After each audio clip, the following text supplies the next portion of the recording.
Selamat malam. Selamat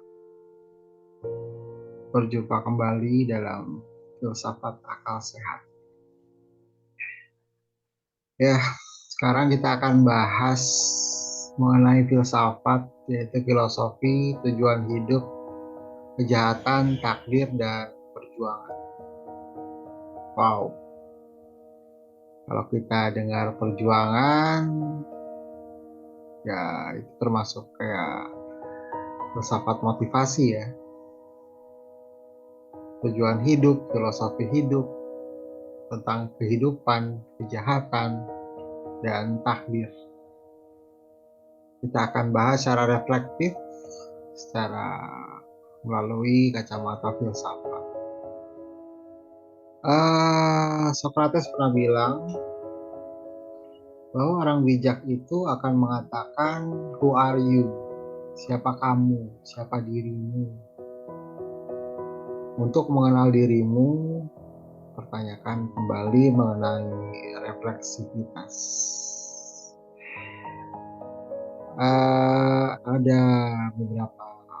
Ada satu video ini animasi yang udah lama saya tonton video ini mengenai, jadi ada kebijakan filsafat timur tentang who are you, siapa kamu.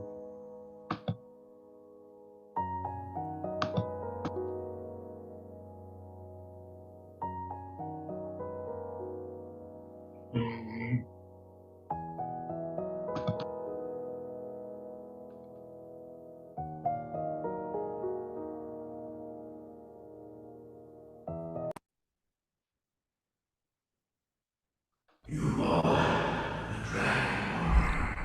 Oh, what's going on? Look, it's the Dragon Warrior. You don't belong here. Hey! Open the door! Let me in! You're a disgrace to Kung Fu, and if you have any respect for who we are and what we do, you will be gone by morning. You? Him? He's a panda. You're a panda. What are you gonna do, big guy? Sit on me? And why didn't you quit? You knew I was trying to get rid of you, yet you stayed. Yeah, I stayed. I stayed because every time you threw a brick at my head or said I smelled, it hurt. But it could never hurt more than it did every day of my life just being me. I stayed because I thought if anyone could change me, could make me not me, it was you. So, Oogway, this was the one destined to stop me? A big, fat panda who treats it like a joke.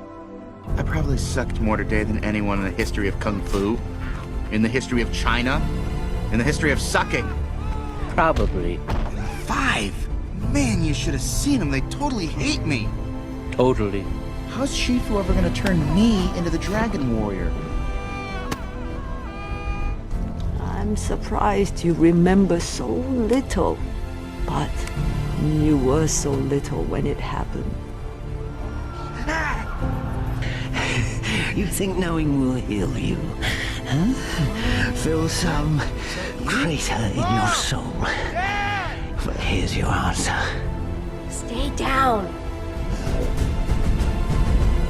Is this my mom? Your parents didn't love you. I have to get to him. Then tell me why.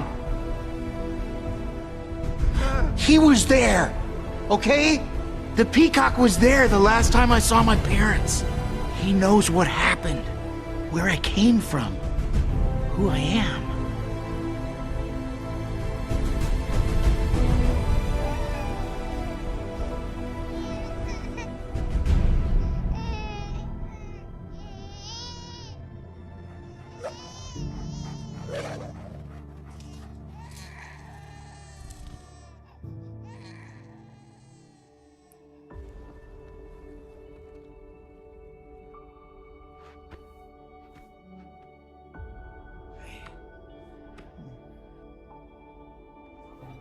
Hey, Dad.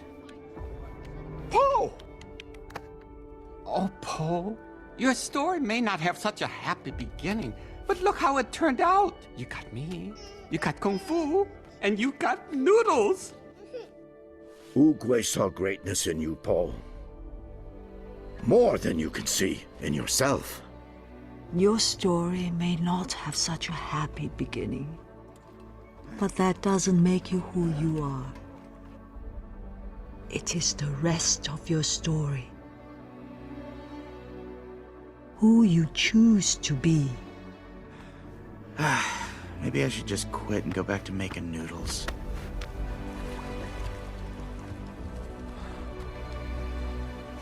Quit, don't quit. Noodles, don't noodles. You are too concerned with what was and what will be.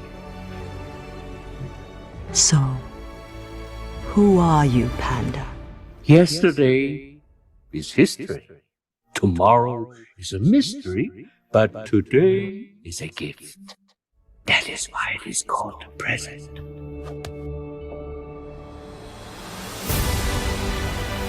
Poe, you taught us who we were meant to be.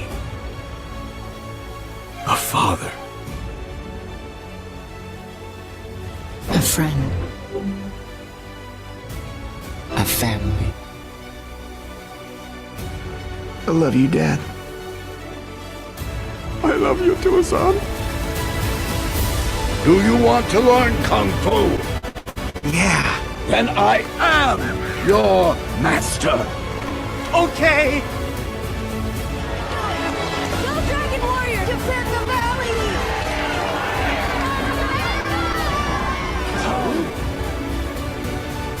The universe has brought us the Dragon Warrior. Who are you? I've been asking the same question. Am I the son of a panda? The son of a goose? A student? A teacher? Turns out, I am Poe.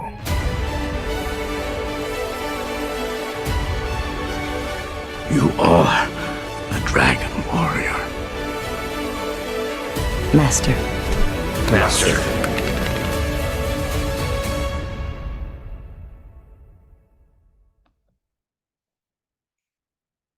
Sebuah cuplikan dari Kung Fu Panda, kalau kita lihat itu banyak makna filosofi tentang hidup dan tujuan.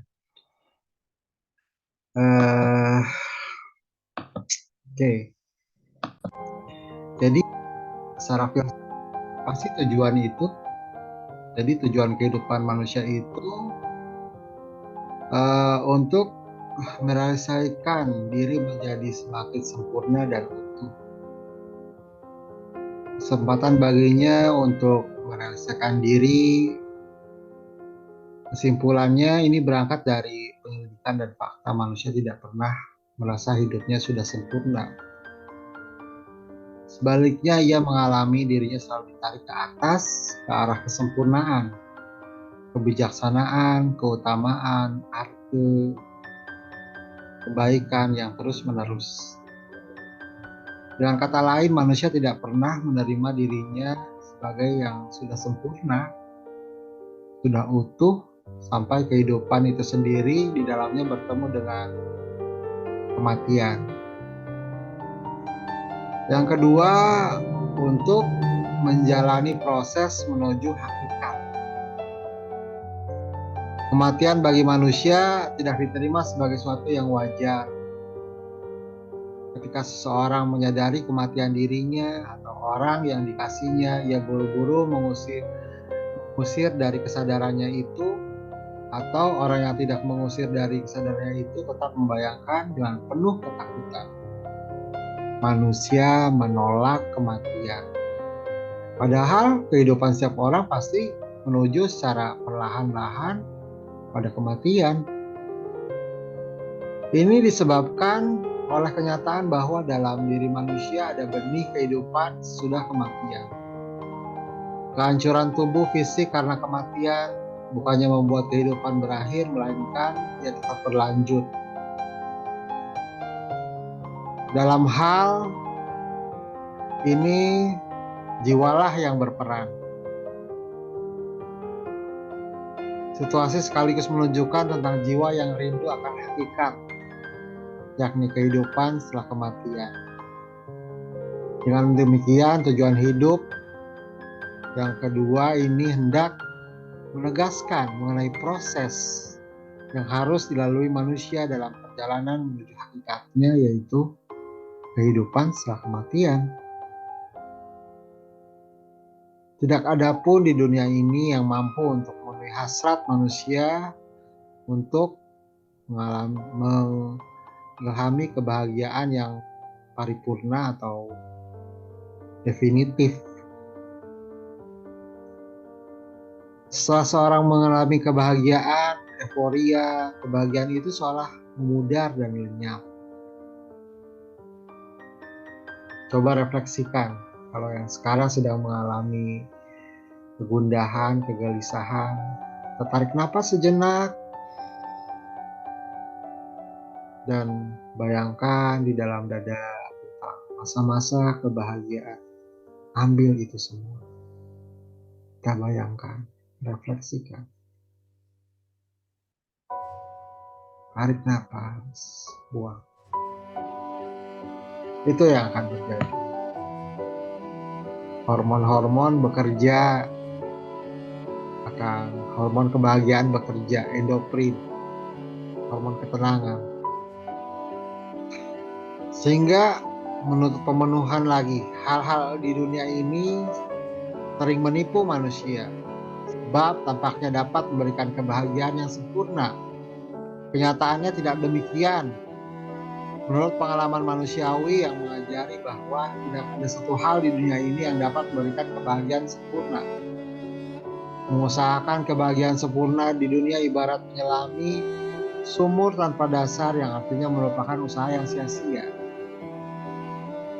Berdasarkan hal-hal tersebut disimpulkan bahwa kehidupan ini yang dirindukan oleh manusia adalah kehidupan yang bahagia paripurna atau bahagia yang abadi.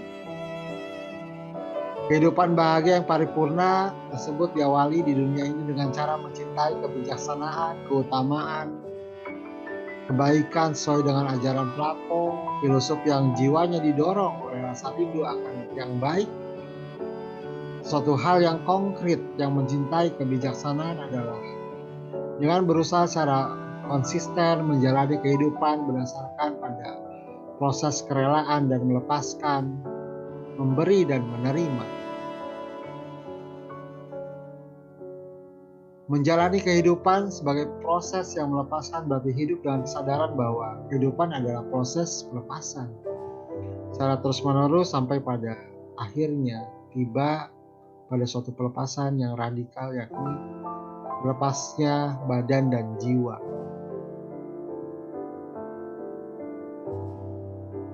Oleh karena itu, sebelum dipaksakan oleh kematian untuk melepaskan hal-hal yang mengikat, adalah bijaksana untuk melepaskan secara sadar dan sukarela. Orang yang sudah dewasa butuh melampiaskan masa kecilnya. Jika orang sudah tua, maka ia butuh melepaskan rasa masa mudanya. Setiap orang butuh melepaskan masa lalunya, apapun bentuknya. Jadi tidak ada beban. Setiap orang butuh melepaskan kekuasaan dalam beberapa bentuk.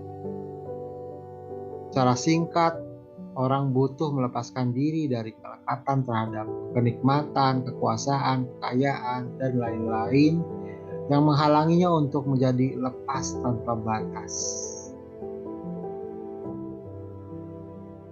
Menghidupi kehidupan dengan memberi berarti hidup dengan kesadaran untuk rela berbagi dengan orang lain. Setiap orang dapat memberi rasa cinta kasihnya kepada orang lain, memberi perhatian, memberi kepada orang lain hak-hak mereka, memberi maaf dan pengampunan, memberi kegembiraan dan harapan, memberi damai. Memberi merupakan hakikat cinta, sementara menjalani kehidupan dengan menerima, berarti hidup dengan kesadaran untuk mau memikul tanggung jawab. Setiap orang bertanggung jawab terhadap diri dan hidupnya, sesamanya, sama makhluk hidup, alam sekitar seperti udara, air, dan tanah, kelangsungan hidup di planet bumi ini.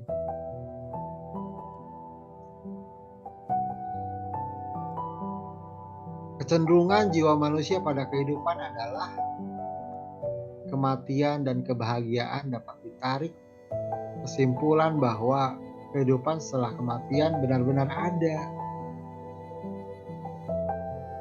Seandainya kerinduan semacam itu ada di dalam jiwa setiap manusia, ternyata bahwa kerinduan itu tidak dapat dipenuhi apapun yang ada di dunia ini, maka kerinduan itu haruslah dipenuhi dengan sebagai benih yang sengaja ditanam oleh Sang Pencipta dengan maksud tertentu, yaitu memperingatkan kita bahwa adanya kecenderungan itu bukan percuma, tapi benar-benar ada, dipenuhi setelah kematian oleh tubuh. Jadi setelah kematian tubuh, setelah kematian badan, lalu jiwa itu tetap abadi.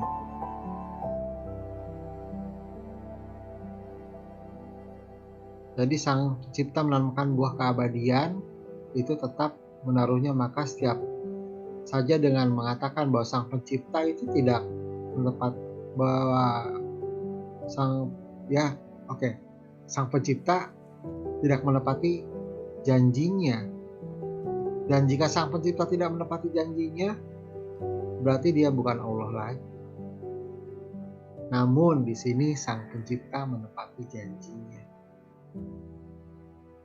Mengacu pada fakta bahwa jiwa manusia berada dengan materi, jiwa manusia berupa realitas spiritual, dinamika, tanpa kekuasaan dan kuantitas. Jiwa manusia tidaklah sendiri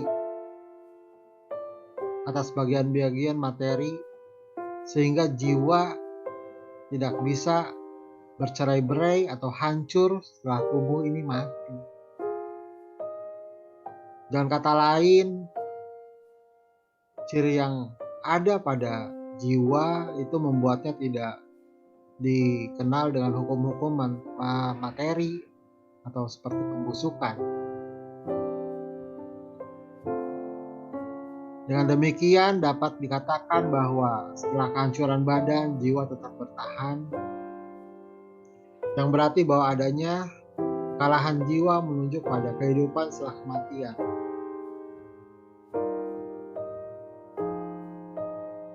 Lalu kita berujung pada kehidupan dan kejahatan.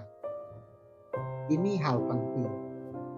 Kadang-kadang kita mengatakan bahwa kejahatan bersumber dari Yang Maha Pencipta juga berarti ya. Nah, itu berpikir yang sangat tidak koheren, tidak logis. Apakah iya kejahatan itu berasal dari Yang Pencipta juga, Yang Maha Menciptakan kita? Kita lihat terdapat suatu pandangan tentang kehidupan dan kejahatan yang mempersoalkan tentang mengapa ada kejahatan dalam kehidupan di dunia ini, padahal ada Allah yang Maha Baik dan Maha Kuasa. Sebuah naskah klasik dari Epicurus yang membuat intisari masalah dengan baik sebagai berikut. Allah mau meniadakan kejahatan, tapi tidak dapat, maka ia tak berdaya. Hal ini tidak ditentukan pada Allah. Yang kedua, ia dapat tetap tidak mau, maka ia buruk hati, Hal ini pun tidak terdapat pada Allah. Ia tidak mau dan tidak dapat, maka ia sekaligus buruk hati dan tidak berdaya, artinya ia bukan Allah. Ia mau dan dapat, mampu, itulah yang tepat untuk Allah, maka dari manakah asalnya kejahatan dan mengapa ia tidak dapat meniadakan? Jadi harus diakui bahwa tidak ada Allah.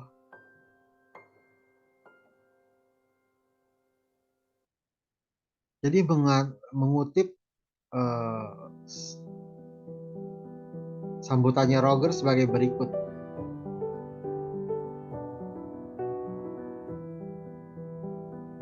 Saya tidak akan berpanjang-panjang, tetapi saya akan berbicara sekeras dan setinggi mungkin. Kejahatan ada. Ini sebuah fakta. Dengan membabi buta atau membabat baik yang tak bersalah maupun yang bersalah, yang menimpa anak-anak itu saja, itu cukup. Misalnya telah beres,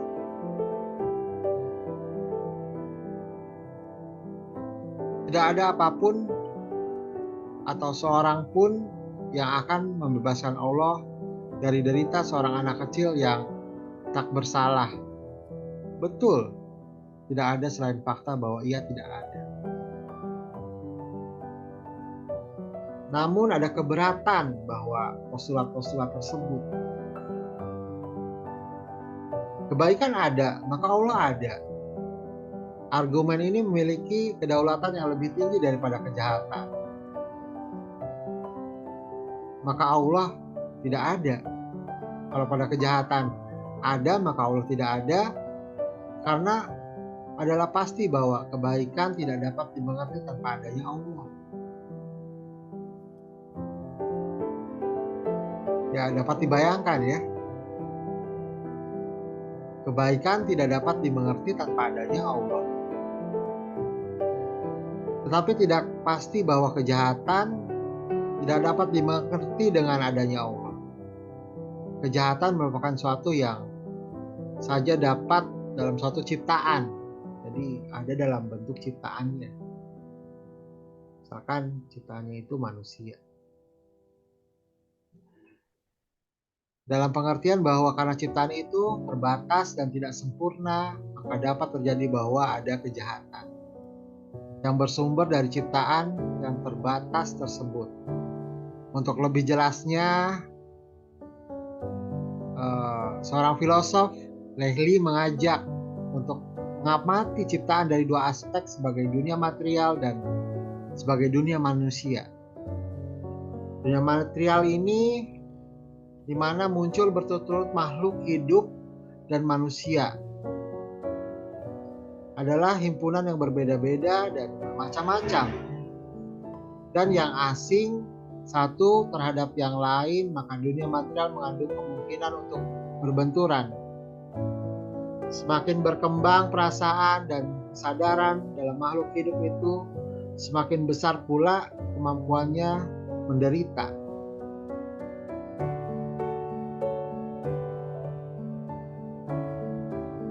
Jadi materi mempunyai hukum-hukumnya sendiri dan mempunyai resistensi terhadap tindakan manusia.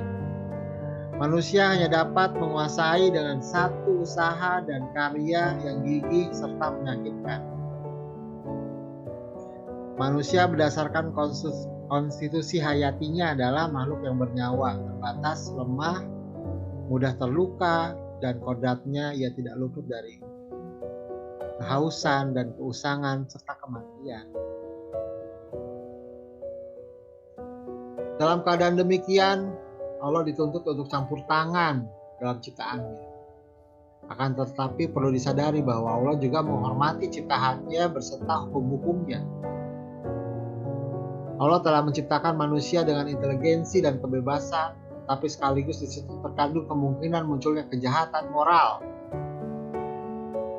Misalnya, Karena kebebasan manusia justru memilih melakukan perang ketimbang menciptakan kedamaian. Fakta hidup berdampingan, banyak individu yang berbeda satu sama lain, itu sendiri sewajarnya membawa serta banyak kesempatan yang terjadinya konflik. Apalagi dengan masuknya kebebasan, kemungkinan konflik tidak dapat bertambah besar. Dalam sebuah dunia yang dihuni oleh individu-individu yang bebas dan tidak sempurna ini, selalu ada kemungkinan untuk berusaha mewujudkan diri, untuk melupakan, mengabaikan, dan menolak individu lain. Dan juga selalu ada godaan menguasai pihak-pihak yang paling lemah. Dari situlah asalnya resiko munculnya egoisme, kekerasan, semacam ketidakadilan pada manusia setiap tingkat hubungan antar manusia. Oleh karena kebebasan, manusia dipanggil untuk berhubungan dengan Allah, namun kemungkinan semacam itu juga mengandung kemungkinan penolakan. Allah tidak mau dan tidak dapat memaksakan ciptaannya untuk mengasihaninya. Allah menghendaki kebaikan, tapi muncul kejahatan. Satu-satunya cara untuk mengatasi sebuah kontradiksi ini adalah dengan memahami bahwa dengan menghendaki kebaikan itu, Allah tidak dapat dan tidak memungkinkan kejahatan. Itu benar, berarti bahwa kejahatan memang benar-benar dikehendakinya. Kemungkinan inilah yang menjadi nyata dalam terjadinya suatu kejahatan sebenarnya tidak dikehendaki Allah. Tapi yang mau tidak mau diizinkannya karena ia menghendaki suatu kebaikan yang mau tidak mau mengandung kemungkinan dari kejahatan itu. Jadi problemnya adalah maukah kita memahami setelah kejadian tentang kejahatan itu?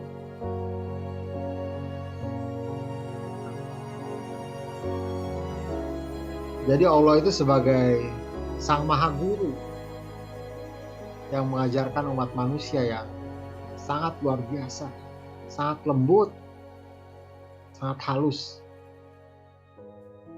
Sekarang kehidupan dengan takdir. Kita selalu berkata bahwa takdir itu kejam. Kenapa kejam? Apa iya takdir benar-benar kejam? Dan kita selalu mengatakan hal-hal yang tidak ketahui, yang di luar nalar kita dengan takdir. Apa iya benar-benar itu adalah takdir? Jadi kejadian dalam hidup itu sudah ditentukan oleh Allah. Argumen ini muncul dalam rumusan berikut. Karena Allah adalah Maha Kuasa, pastilah Ia mampu menentukan kejadian-kejadian sebelum kejadian itu sendiri.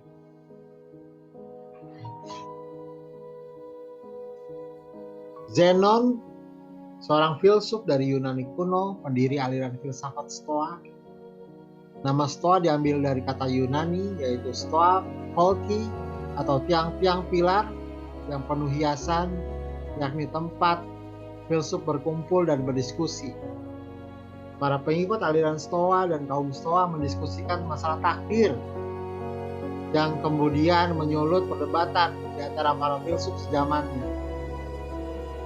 Beberapa pendapat ajaran kaum Stoa antara lain, segala sesuatu telah diciptakan oleh Sang Pencipta yang menentukan keteraturannya dan segala sesuatu dengan mantap dan mengarahkan pada tujuan yang telah ditetapkan sejak semula. Keteraturan yang mantap, segala sesuatu yang disebut dengan takdir atau nasab, sedangkan keterarahan segala sesuatu pada tujuan yang telah ditetapkan oleh Sang Pencipta disebut sebagai penyelenggaraan. Selanjutnya dalam jagat raya tidak ada sesuatu pun yang bisa luput dari keberlakuan mutlak atau hukum takdir. Ya iya, bahkan daun yang jatuh pun sudah dihitung.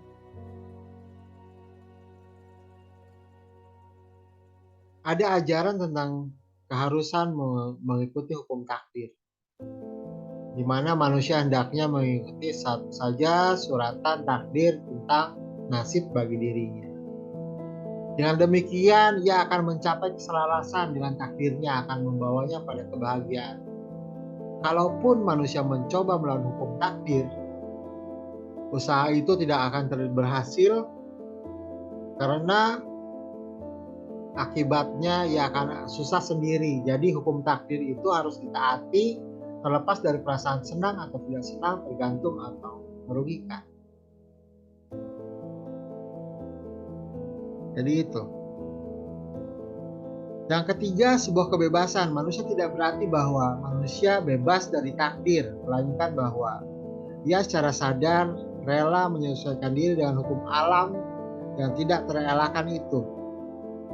Bila manusia telah menerima dengan sadar dan rela apa yang telah disuratkan pada olah takdir, maka tidak akan terjadi sesuatu yang melawan kehendaknya. Dengan kata lain, ia seluruhnya bebas, sebab ia menentukan dirinya sendiri, tidak merasakan hukum alam sebagai unsur luar darinya, melainkan sebagai unsur yang telah menyatukan dengan dirinya. Tujuan hidup kaum Stoa adalah hidup selaras dengan takdir. Untuk mencapai tujuan itu, orang-orang bijaksana ini membebaskan dirinya dari segala kecenderungan dari dorongan yang tidak teratur. Orang-orang hidup tanpa nafsu yang menggoncangkan akan mengalami ketenangan hidup. Jika upaya ini berhasil, nikmat sakit akan sama baginya. Dalam penderitaan, kaum Stoa masih merasa kesejukan dan ketenangan, ketentraman hati.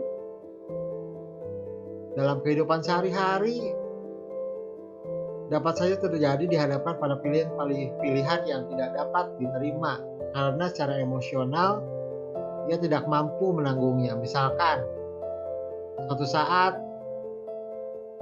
niat penuh tanggung jawab memperbaiki sistem administrasi negara tetapi menemui jalan buntu. Berhadapan dengan situasi ini, kaum Stoa menawarkan pilihan terakhir, bunuh diri. Daripada mengambil sikap yang tidak sesuai dengan keseimbangan batin takdir, maka mereka lebih baik bunuh diri dengan penuh kesadaran dengan segala ketenangan.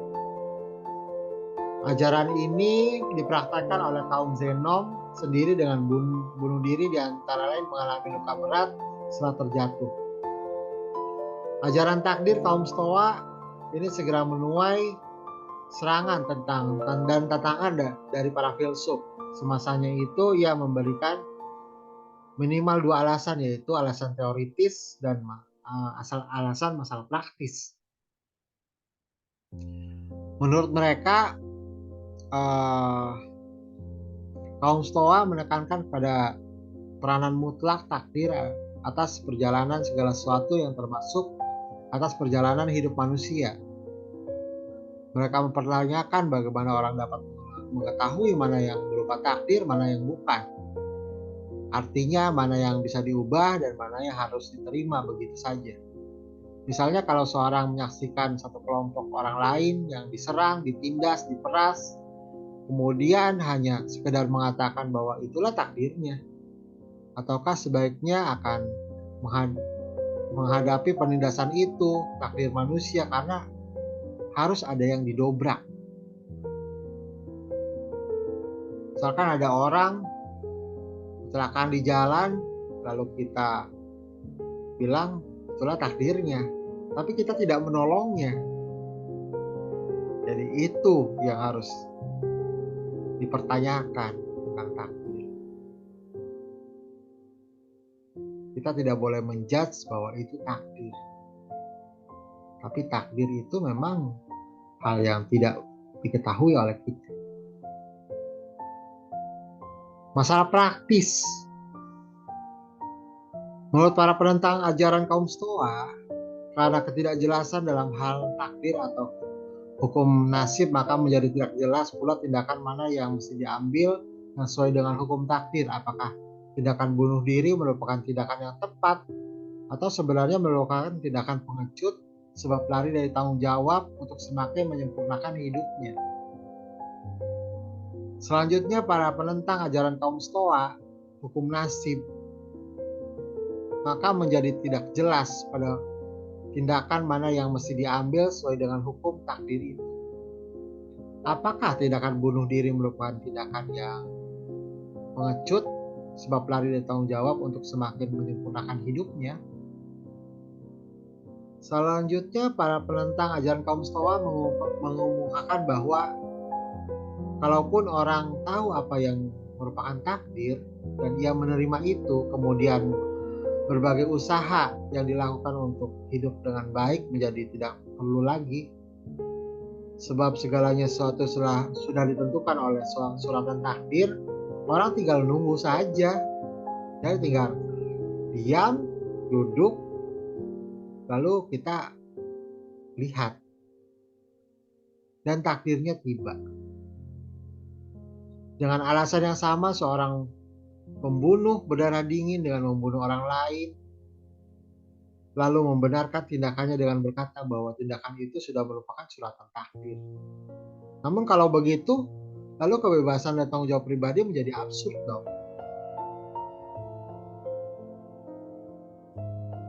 Louis Lehley secara cukup rinci menyangkut masalah takdir ini, di mana gagasan takdir yang terhindarkan itu merupakan hasil dari suatu pemikiran Henry Bergson yang disebut dengan ilusi introspektif, yang mengungkapkan kecenderungan untuk menerangkan jalannya sejarah secara retrospektif dengan memandang ke belakang. Yakni sudah terjadinya suatu peristiwa atau sesudah suatu peristiwa menjadi bagian dari masa lampau, dan bukan menerangkan jalannya sejarah itu dengan berpangkal dari sejarah yang sedang berlangsung. Dengan tilikan semacam itu, sejarah diubah menjadi nasib, dan kontingensi historis dipandang sebagai suatu hal yang niscaya yang terjadi.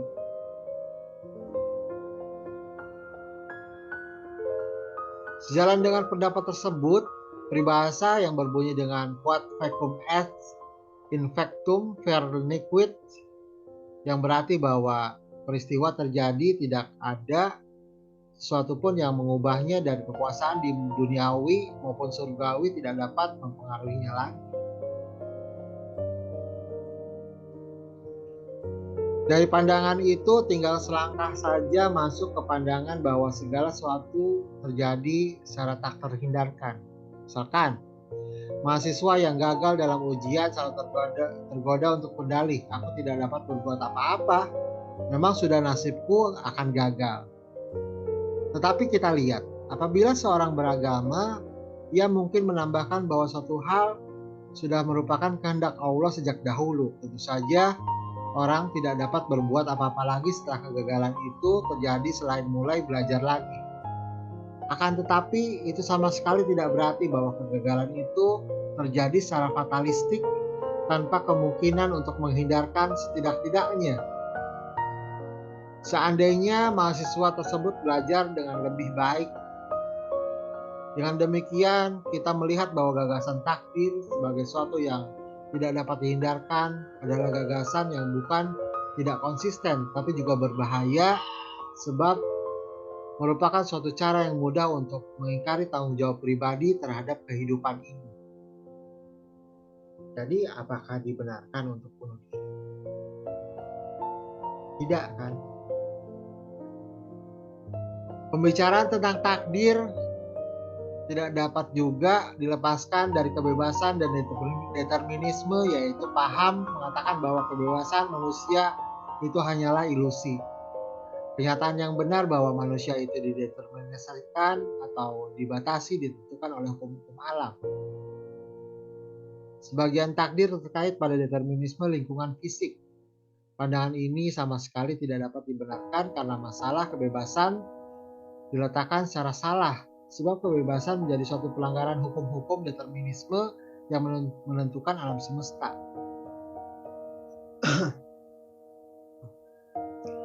Kebebasan tidak berarti menyangkut karakteristik keperluan dari hubungan-hubungan sebab akibat. Kebebasan terjadi pada tingkat alasan-alasan dan motif-motif, bukan pada tingkat sebab fisik yang ada. Seperti diketahui bahwa sebab-sebab ini menghasilkan akibat secara perlu, tetapi berada di bawah kemampuan yang saya untuk mengorganisir sebab-sebab itu supaya bisa menghasilkan akibat-akibat yang saya inginkan. Demikian bagaimana tanpa melanggar sedikit pun prinsip kausalitas fisik, tanpa melanggar hukum-hukum alam, bahkan dengan mematuhi hukum-hukum itu, sebagaimana filsuf Francis Bacon mengatakan bahwa orang memerintah alam ini dengan mematuhinya. Manusia mampu mengubah dunia demikian sebagaimana manusia dapat mempergunakannya secara bebas tenaga atom, baik untuk kepentingan peperangan maupun untuk penyembuhan penyakit kanker. Dalam satu dan lain hal, hukum-hukum sama dengan menguasai tenaga atom itu. Namun manusialah yang secara bebas mengorientasikan hukum-hukum tersebut ke arah yang hasil ini dan hasil itu, menurut motif-motif atau alasannya yang dimiliki, menurut tujuan yang akan dicapainya. Jadi tetap saja manusia yang memilihkan bahwa atom itu ingin dijadikan untuk perangan atau ingin dijadikan untuk obat penyembuhan kanker, kemoterapi. Dengan adanya tanggapan kritis dari berbagai segi ini menunjukkan bahwa ajaran kaum Stoa tentang takdir kendati demikian memiliki beberapa kekuatan namun juga memuat beberapa kelemahan. Ya, ini masalah hakiki bagi kehidupan yang dalam perjalanan filsafat hingga sekarang sering menyulutkan perdebatan. Dalam hal ini para filsuf, mereka sedang bergulat dengan filsafat, masih mempunyai tugas yang belum selesai tentang bagaimana seharusnya memposisikan takdir dalam kehidupan yang konkret, tentu saja dilihat dari sudut pandang filsafat. Kehidupan dan perjuangan. Kehidupan itu berlangsung di dalam suatu proses yang terus-menerus bekerja dan terus-menerus menjadi. Bahkan dari evolusi diketahui bahwa kehidupan ada di semesta ini. Proses menjadi terus terjadi. Dari data yang diketahui bahwa perubahan dan pembentukan suku tanah, batuan terus terjadi. Bahkan bumi dialami terus-menerus memperbarui dirinya dalam bentuk-bentuk tertentu, bergeser untuk lempengan bumi yang kemudian muncul dalam bentuk gejala alam seperti tsunami, gunung meletus, munculnya benua baru, hilangnya atau penurunnya daratan. Proses yang terus-menerus yang ini disebut sebuah perjuangan. Jadi perjuangan adalah proses. Sebagai bagian keseluruhan ciptaan, kehidupan manusia berlangsung dalam perjuangan. Awal terbentuk, lahir, hidup, sampai mati, kehidupan manusia diwarnai dengan perjuangan. Dari sejak bayi, manusia telah berjuang, bergerak dari tangan dan kaki, membolak-balikan badan, tengkurap, merangkak duduk, berdiri, berjalan, sampai berlari. Sampai pada titik tersebut, tentu saja sudah tidak terhitung berapa kali seorang anak manusia gagal mengalami kesakitan untuk berdiri dari merangkak. Tetapi sebagai anak, pengalaman semacam itu tidak pernah membuatnya berhenti mencoba. Bahkan dengan perjuangan itulah anak manusia menjadi lebih hebat. Bila manusia mengalami kemajuan dan kesuksesan yang diperoleh saat ini, berarti individu maupun secara kompak, secara kelompok, ya.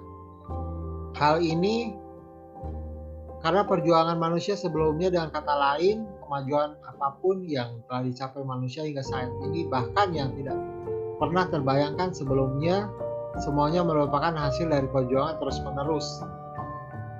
Jika manusia menyadari bahwa hampir tidak ada penemuan baru yang langsung dan sempurna, maka ia akan semakin sadar bahwa hal tersebut, penemuan baru tersebut muncul dari usaha-usaha mencoba salah, trial and error, mencoba lagi. Dengan kata lain, penemuan ini adalah karena adanya perjuangan yang tidak mengenal lelah, terus-menerus mencoba, baik orang per orang maupun kelompok orang. Individu yang bertahan dalam menghadapi setiap tantangan kesulitan hidup adalah pribadi-pribadi pejuang atau pendaki yang selalu terus-menerus berusaha untuk menempatkan selalu yang terbaik dari kehidupan, membuktikan pada diri mereka pada pertumbuhan dan belajar seumur hidup, tertantang untuk berkontribusi terhadap kehidupan, tidak takut untuk menjelajahi segala kemungkinan dari potensi tanpa batas yang ada di antara manusia, menyambut baik setiap perubahan tanpa pernah melepaskan tanggung jawab. Mereka terus berjuang, mencari dan menemukan pertumbuhan, perbaikan seumur hidup. Jadi, kesimpulannya yaitu kehidupan yang dialami dari awal mulanya hingga sekarang berkembang melalui suatu proses evolusi yang panjang. Kehidupan yang dialami manusia bertujuan untuk merealisasikan dirinya untuk menjadi lebih sempurna dan utuh, serta sebagai kesempatan untuk menjalani proses menuju tujuan, yakni kehidupan bahagia yang paripurna. Sesudah kehidupan di dunia ini, kehidupan bahagia pun tersebut dapat dicapai untuk menjalani kehidupan melalui proses yang melepaskan, memberikan, menerima melalui dunia ini dalam kehidupan sehari-hari. Kejahatan dalam kehidupan manusia lahir dari keterbatasan manusia sebagai ciptaan, bukan merupakan ciptaan Tuhan. Ya, jadi kejahatan bukan merupakan ciptaan Tuhan, tapi hasil dari keterbatasan manusia sebagai ciptaan. Masalah takdir. Takdir masih membutuhkan penjelasan lebih lanjut tentang bagaimana sesungguhnya memposisikan diri dalam kehidupan manusia. 5. Perjuangan adalah bagian hakiki dari kehidupan manusia yang ada demi membantu manusia untuk mengalami kesempurnaan baik secara individual maupun sebagai kelompok. Jadi semua membutuhkan perjuangan. Quote terakhir yang kita ambil dari perjalanan hidup Kung Fu Panda, mengenali diri sendiri akan membantu dalam memahami jati diri. Itu maksud dari kuncinya sebuah filsafat dari timur. Semoga tercerahkan. Maaf jika ada kata-kata yang salah. Semua ini dari sudut pandang filsafat. Ya, dari sudut metodologi filsafat. Jadi kita harus mulai berpikir tentang tema tadi mengenai tujuan, siapakah aku di dunia ini dan untuk apa aku, dan apa arti perjuangan bagimu, dan apa arti takdir bagimu. Semua akan menjadi filosofi hidupmu untuk ke depan yang menjadi hidupmu lebih baik dan bahagia. Selamat malam dan selamat tercerahkan. Salam pencerahan.